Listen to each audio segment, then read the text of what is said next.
Hi there, my name's Adam Fielding, and today I'm going to be talking to you about Cyberpunk.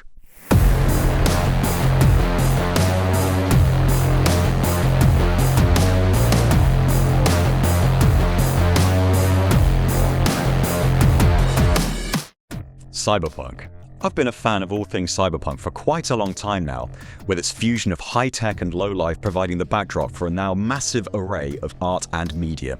I've always been fascinated with this idea of fusing high technology to serve a more raw, organic aesthetic, so when I was coming up with ideas for Reason Plus sound packs, I knew it would be a good fit. So today, I'm going to be looking at 6 patches from my Cyberpunk Reason Plus sound pack that can all be layered up to produce a thick mixture of both synths that have been processed to sound more organic, and organic sounds that have been processed to sound more inherently digital. The idea was to mix up the characters of these sounds so you're not quite sure what's a synth and what isn't, really playing into that high-tech, low-life vibe. Anyway, enough of the chit-chat, let's jack into the mainframe and go, go, go! So this is the project file for the demo track I supplied along with the Cyberpunk Reason Plus sound pack.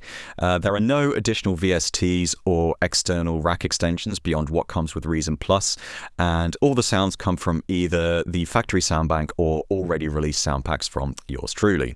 So here's how all 6 patches sound together with some additional percussion to spice things up a bit. I've put those together in this block here for ease of use.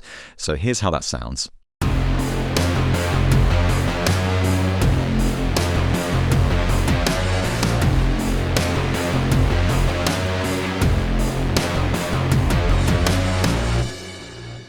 Nice. So the first patch I'm going to be looking at is this chappy here called Harsh Shaped Lead, and in isolation that sounds like this.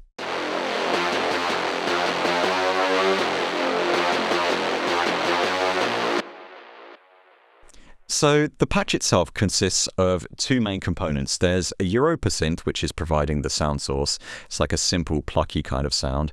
And Osmium, which is absolutely annihilating the sound. Now, out of these 2 devices, I would say Osmium is doing the bulk of the heavy lifting here.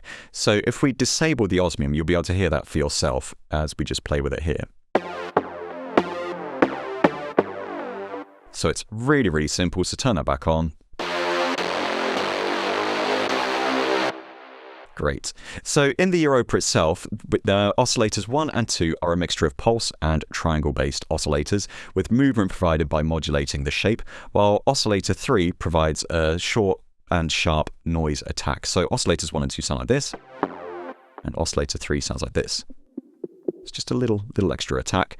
The bulk of the distortion, as I said, is provided by the wave folder module in Osmium itself, and it's set to harsh wrap mode. Now, wave folding, I would say, throughout this sound pack is the real star here. So for the uninitiated, wave folding is a form of wave shaping in which a signal is folded back into itself once it reaches a predetermined threshold. So there are many different ways in which the signal can be folded back into itself, and this typically results in a drastically altered, harsh, harmonically rich sound, and it's great. I find the harsh wrap here is great for a really nasty clinical digital sound, which is ideal for this kind of patch. So if we just disable everything else besides the wave folder, that sounds like this.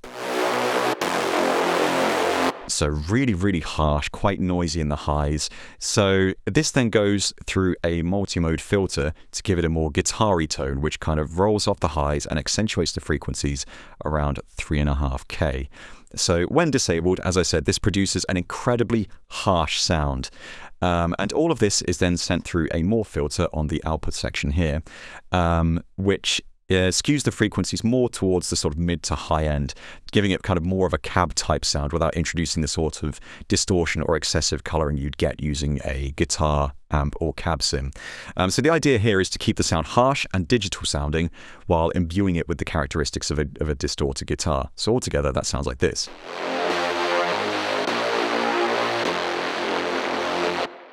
So it's a simple sound source, absolutely transformed using Osmium, making it this really harmonically rich sound, which is then tamed using the filter and morph filter. Now, as you may have noticed here, I'm only using 1 band in this Osmium device here. I will be using the multi-band device shortly, multi-band mode rather, shortly in future patches. But yeah, for this patch, I just used it in single band mode, which is ideal, really. The second patch I'm going to be looking at is this one here called Thick Cult Lead, and that sounds like this.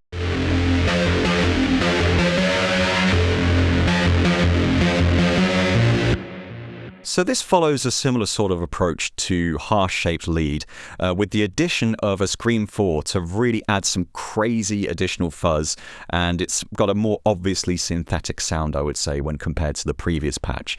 So in this instance, Oscillator 1 provides the real body of the sound here, and Oscillator 3 once again adds an additional short and sharp noise attack, kind of like a sort of plucky instrument.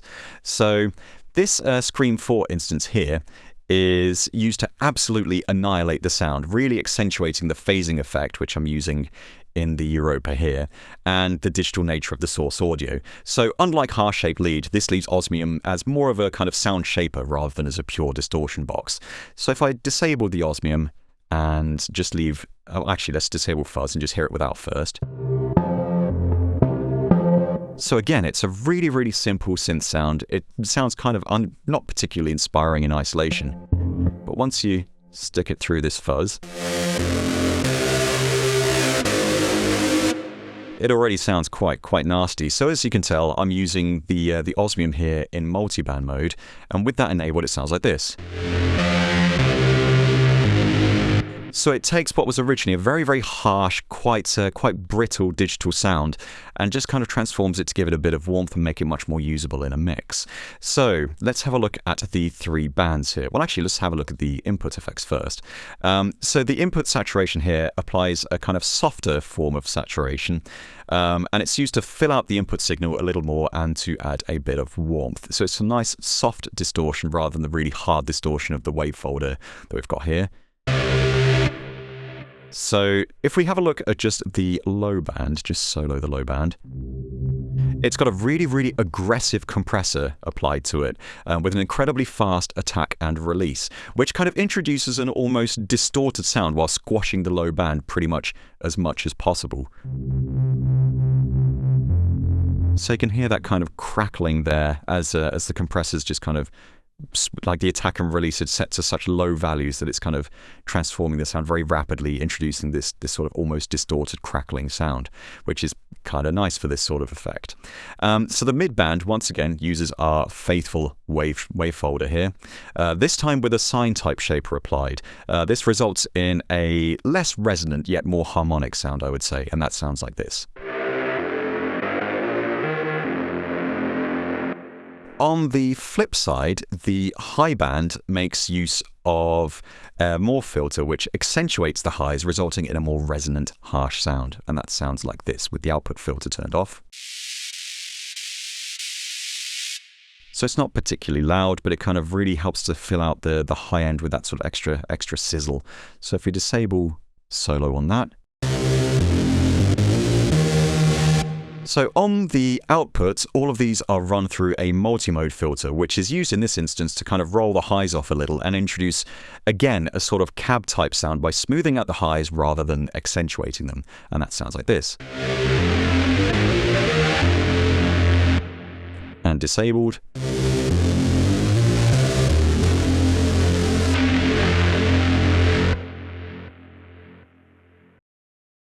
The third patch we're going to be looking at today is called Resynthesized Bass, and that sounds like this.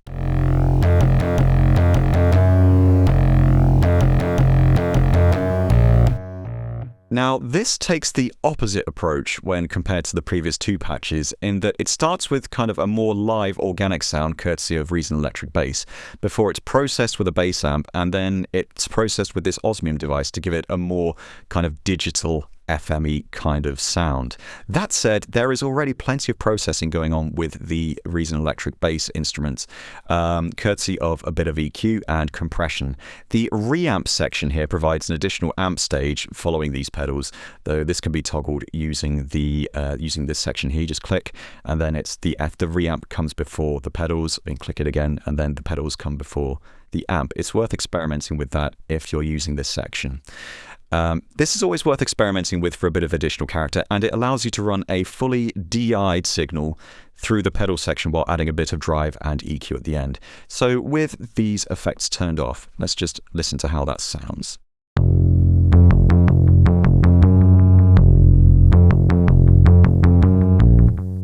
So if you don't use the reamp section like this, then I don't believe you can process the audio from the electric bass through the pedals without applying some of the amp signal, and you might not necessarily want that. So this can actually be really, really useful if you just want that DI'd signal being processed with the pedals here and then amped separately. Now after that, I'm using a bass amp, it adds an additional bit of EQ and gain. It rolls off the highs and gives the initial attack a more kind of pronounced sound, which sounds like this.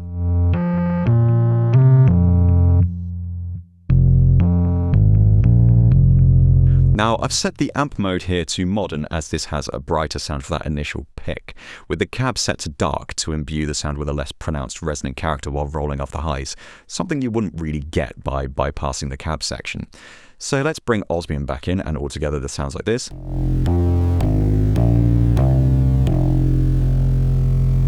So once again, the bulk of the signal is in this band here, so we're only using two bands here, just bands. We're using a high band and a lower band beneath everything else. So that's set to around just above 160 hertz. So yeah, everything below here is going through the yellow band here. So this is a wave folder, which is again set to harsh wrap, that kind of quite harsh digital sound, and that's then being sent through a bit crusher for that sort of additional fuzzy sound, which sounds like this in isolation.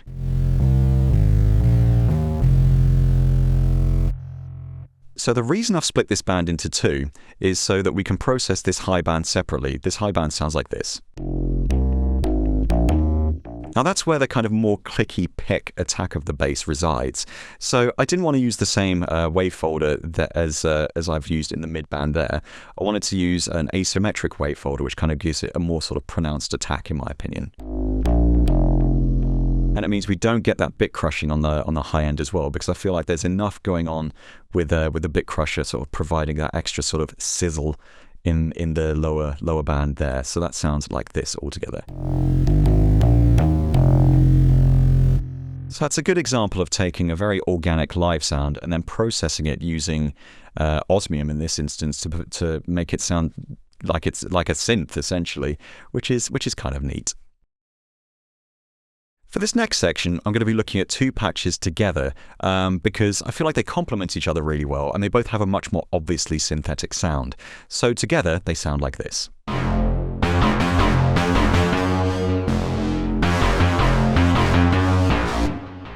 So looking at the first patch, this is the Osmium bass pulse. That sounds like this. Now, this patch makes use of two monotone devices. I'm going to be focusing on this one here.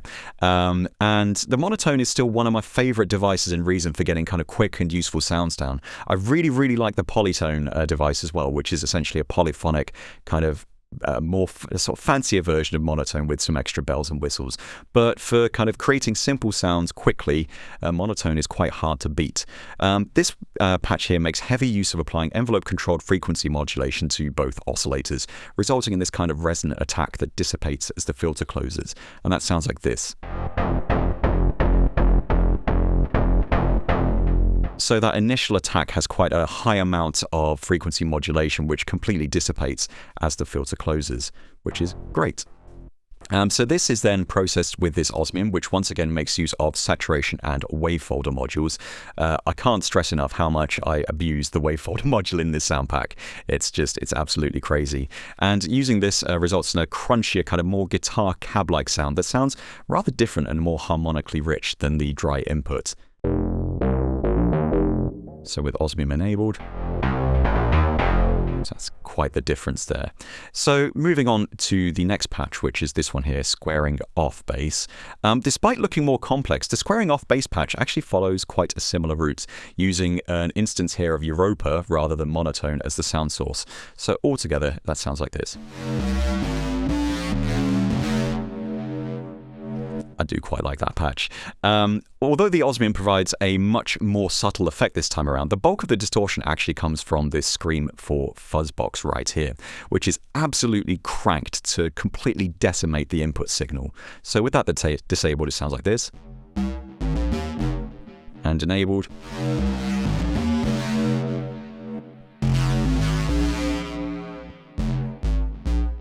So this actually provides the Osmium here with a really harmonically rich signal to work with already. In this instance, it's used mainly to add a little extra character to the sound using a wave folder and a cabinet module here. For a bit of a difference, I decided to route this signal through a soft tube amp with the cabinet bypassed entirely, so that's set to bypass here. So rather than the standard amp to cab chain you'd see with an electric guitar setup, in this instance it's been flipped on its head, which results in the cabinet sounding being the cabinet sound is really highly exaggerated in this instance, which gives the sound a much more kind of obvious sense of presence in actual space without relying on reverb. So that sounds, with the amp disabled, it sounds like this. And enabled, it sounds like this. So it's really kind of bringing that sort of cabby sound to the foreground and giving the synth this, again, this really obvious sense of place. For the last patch, we're going to be looking at this patch here called Detuned Pulsar, and that sounds like this.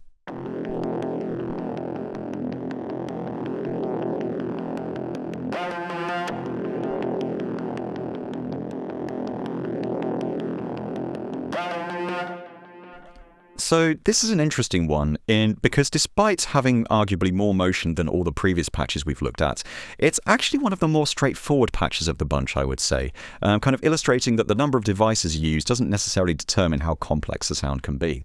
So this follows the pattern established by the previous patch, Harsh Shaped Lead, in that the bass sound is incredibly simple. So if we just bypass the Osmium and listen to it, like that's barely there, there's barely anything there.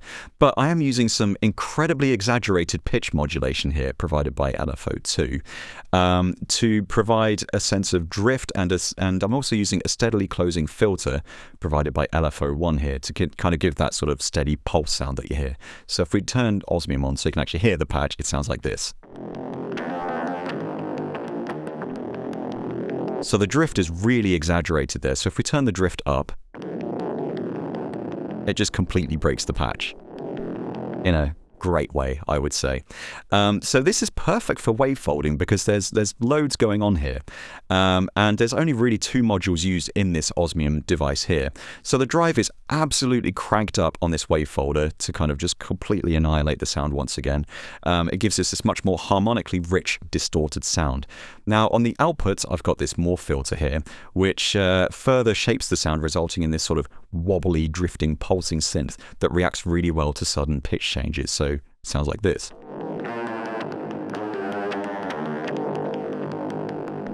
So if we turn the drift down a bit,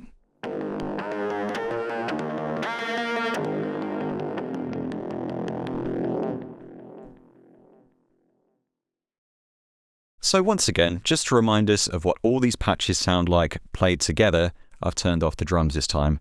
Here's how they sound.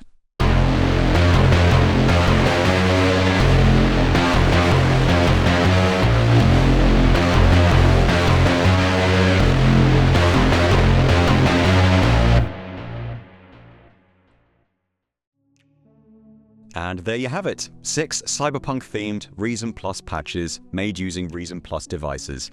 Have you had a chance to check out the Cyberpunk sound pack yet? If so, I'd love to hear what you've been up to. Let us know if you've created anything using these sounds, and, as always, happy noise making. Cheers!